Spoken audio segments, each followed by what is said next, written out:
morning, this is Robert with the Too Many Toys channel. Today I got a new product to demo.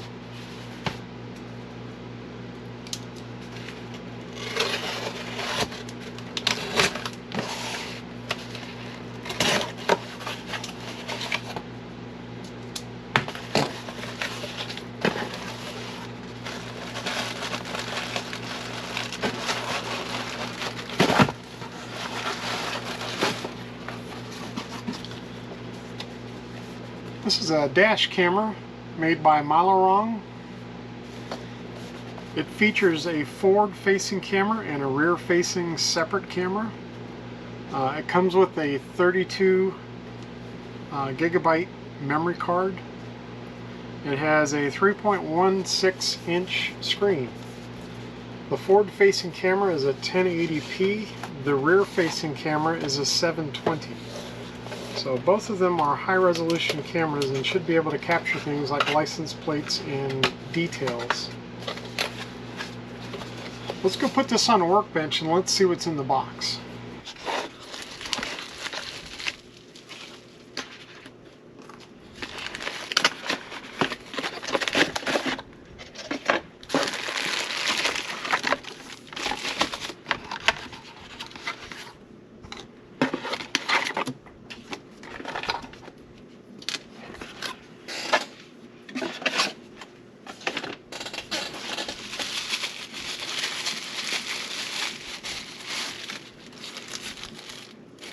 So this is the main camera unit here.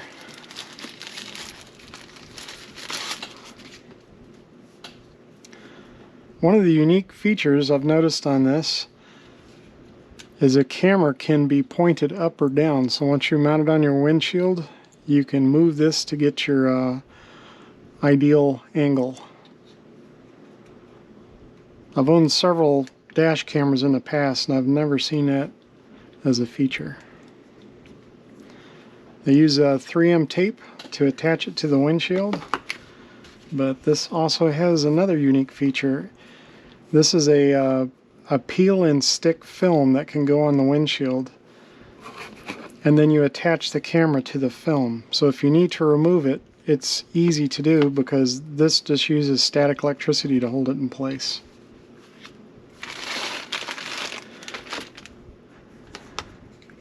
Comes with a USB card reader.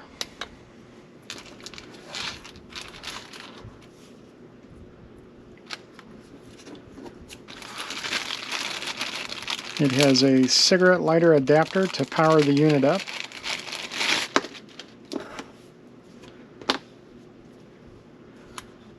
All the controls are on the top. You can scroll through the menu and there's an on-off button there. It has a built-in microphone.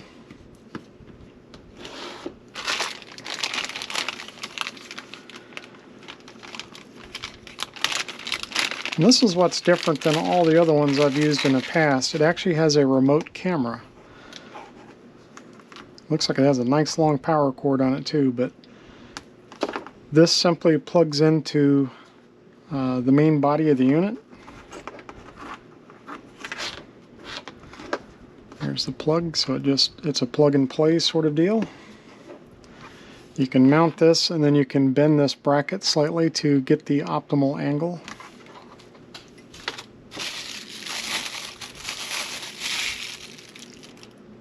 And this is so you can offload the video directly from the camera. But since this has a memory card that's already installed, all the video will be stored on this card. You can manually remove the card and pull the data off that way, or you can use the data cable and extract it that way. But this also has an app for your smartphone where you can access the camera and download everything to your phone all wirelessly.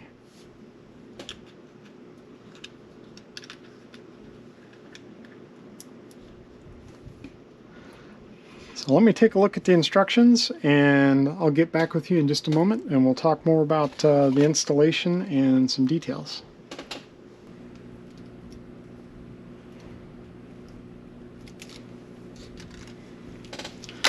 I have a benchtop power supply here that has a cigarette lighter outlet, so I'll use that as my power source. Oh, that's nice. It actually has a USB charging jack on the end of this. It's illuminated.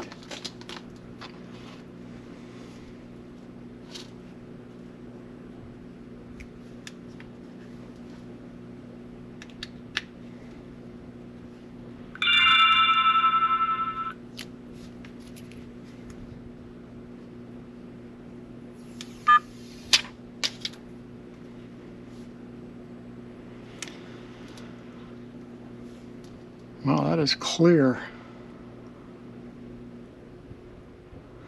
So it's actually recording. The default settings on this, as soon as you plug it in, it starts recording.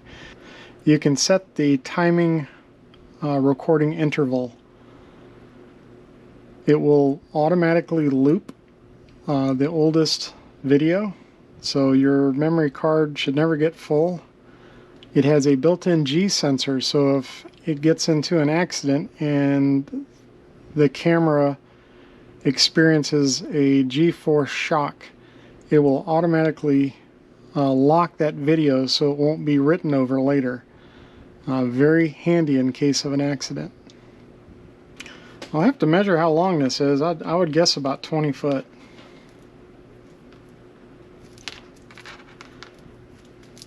Now the red wire is made to attach to your backup lights, so when you put your vehicle in reverse, this will turn into a backup camera monitor.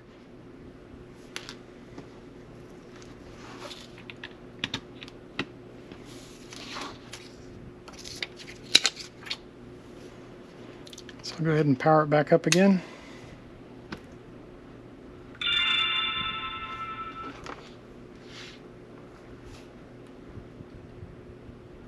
And you can see it's doing like a picture-in-picture. Over on the top right is what the backup camera sees. I can hook up the red wire to my power supply, and that should act like I've put the vehicle in reverse. And now it's switched over to the other camera. See if I can do this. So now this has become the main screen, or main camera, and it has illuminated the white LEDs so it can see in the dark. Now the user manual has a QR code in here.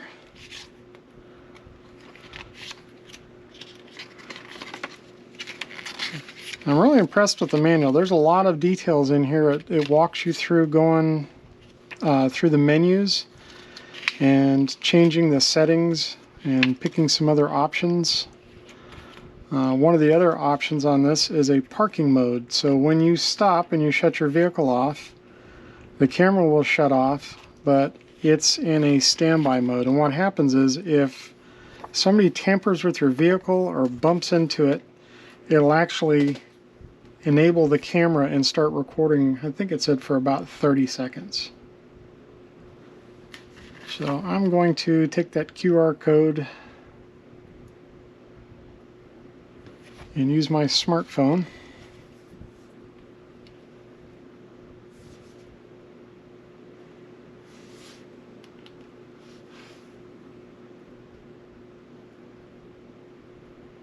I'll give that a minute to download and see if I can offload video from the memory card. It does say you need to stop recording to be able to access the menu and other functions.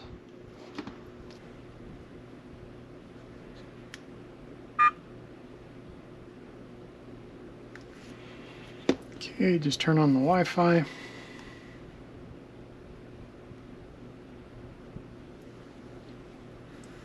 There's the camera. And it's connected.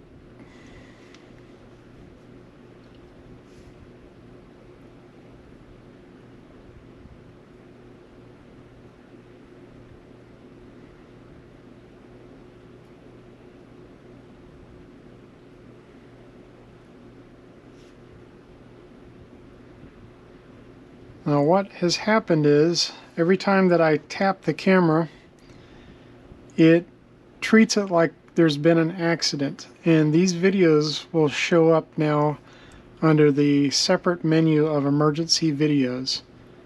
These are the normal ones that would show up while driving, but if you get a fender bender or somebody hits your vehicle while it's parked in your way, it'll actually lock the video and it shows up in here. And just like before, you can do a playback.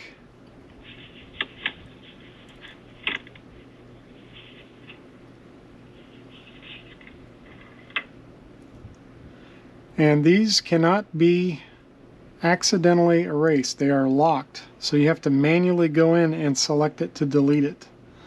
And that is a good, safe feature to have on here. Okay, to turn the Wi-Fi off again, I'm going to hold down the left arrow key.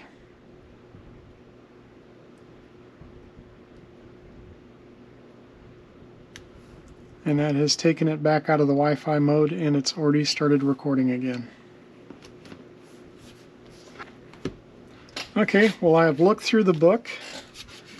I understand the basic operations. We'll install this in a vehicle and take it for a drive. And we'll see how the video quality is on this in the real world. I think I've got it mounted about there. First thing I need to do is clean the glass.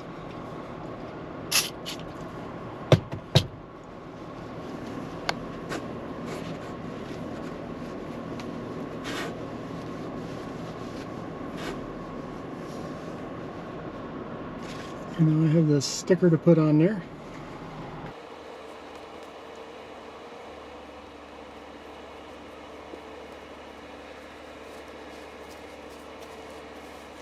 The camera itself has some VHB tape on it, very high bond 3M tape, really good stuff.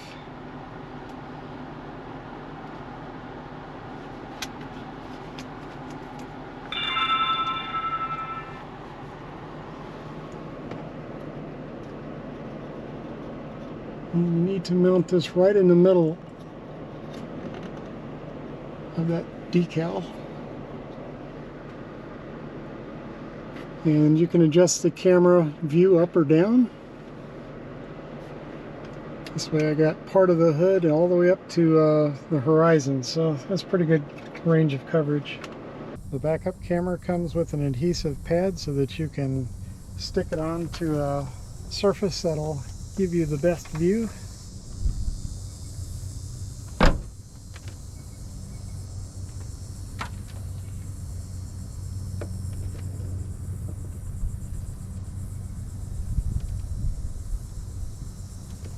And the metal bracket can be bent so that you can get the correct angle. The plug is small enough that you can route it. And you can unplug this end so this can go past the seals on the back hatch.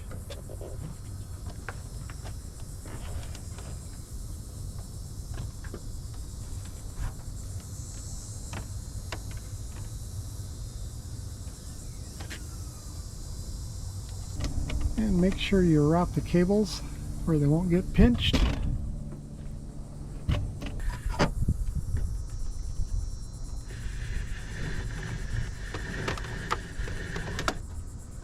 Now I've got the cable behind the rubber seal,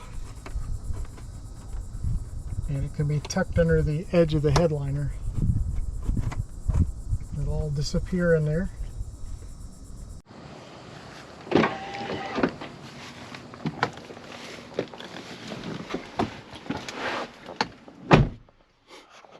When I do a final installation in another vehicle, I'll actually tuck the wires back up underneath the headliner, make everything disappear. When the vehicle's put in reverse, the reverse camera comes on.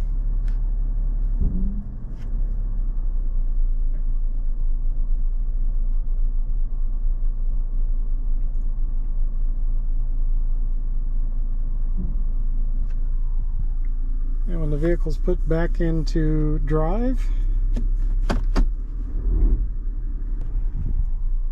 the forward-facing camera starts recording again.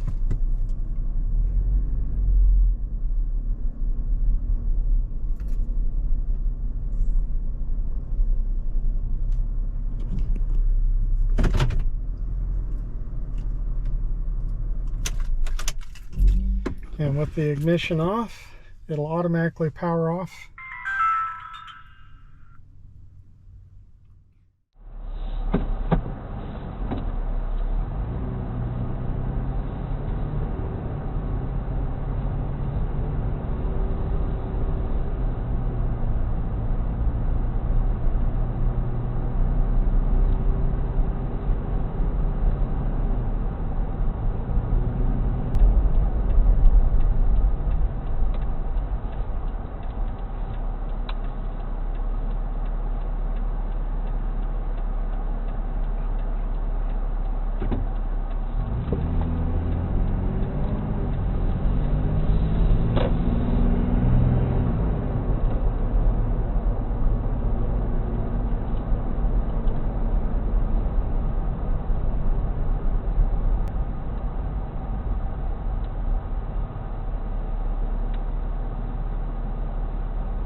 Okay, tap the power button. It stops recording. Hold down the left arrow button. Turn on the Wi-Fi. My phone just logged in on the camera as a Wi-Fi source. Now if I go open up the app,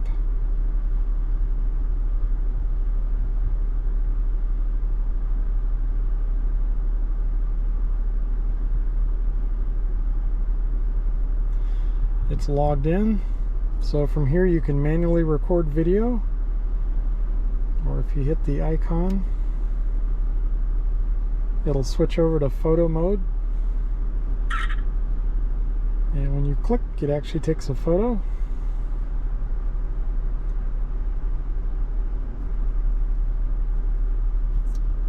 I can log back in.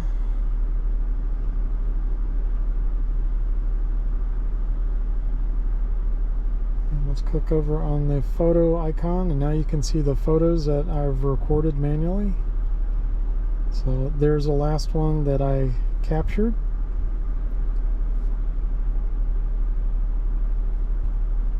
And that should have just downloaded it to my phone. Just go look at my pictures. And there it is. So it's got the date and the time in the lower right hand corner. And that is the photo that I just took. You can do this from outside your vehicle as long as you're within Wi-Fi range. You can control the camera, you can download all your photos, you can download all your videos as well. And to put it back into the normal mode, just hold down the left arrow key again.